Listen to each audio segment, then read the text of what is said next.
It's the deadliest legacy of the civil war in Sri Lanka. Hundreds of thousands of unexploded landmines. Now the military and aid agencies are working to clear the minefields laid by both sides in the conflict. The aid groups say that it'll take at least a decade to remove them from the north and east of Sri Lanka. ABC correspondent Richard Lindell filed this report from Kilinochchi. Attention! Sandy! Attention! Yes, please. It's 6 a.m. and this group of workers are already on the move. This has the look and feel of a military operation, with discipline and focus to survive the day ahead. Almost a quarter of the workers here are women, taking on one of the most dangerous jobs in the world. I do have fears while doing this work. I try to do my work carefully and safely. Terarasa Nityananti is one of the estimated 90,000 war widows in the north and east of the country. Work is scarce and manual labour doesn't provide the job security or the $200 a month salary she's paid to clear mines. I needed to work because I have 4 children. My husband's no more and we were struggling to make ends meet to bring up my children, so I started working. Her job is made more difficult by the nature of the conflict. Both sides laid mines during the almost 3-decade-long civil war. So, of course, one of the major problems you have is that the LTTE didn't map any of the minefields they laid, so it must make the job that much more complex. Sure. We depend on, initially we depend on local information for location of that minefield. While the Sri Lankan Army mapped their minefields, the Tamil Tigers did not.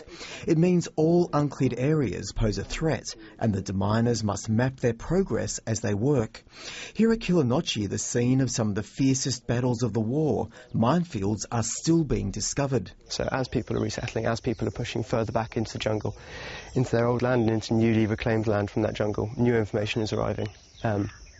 And we just have to react to that in terms of surveying, marking and then clearing when necessary.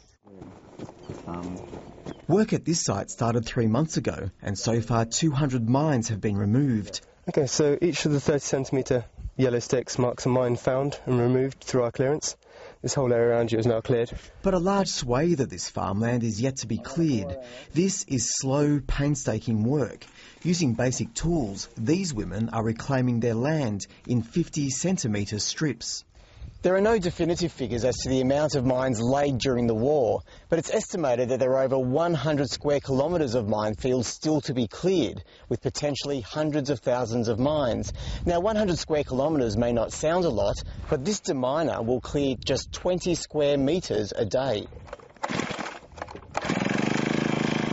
Sri Lanka's north has one of the highest concentrations of landmines in the world, but clear marking by the military and aid groups has kept the casualty rate low compared to other conflict zones. 9 deaths and 38 injuries were reported in 2010, but there is also a social and economic cost. Minefields lay waste to valuable farmland and prevent thousands of displaced people returning to their homes. I'm helping to make areas safe for people to live, do cultivation and for cattle to move around. I feel happy because people are benefiting. Kanasan Krishnaveni is the section commander of this team. Her wage supports her 4 siblings and parents. While she's been promoted and had success here, it hasn't filled her with confidence about the future. I haven't thought about what I will do after I leave this work.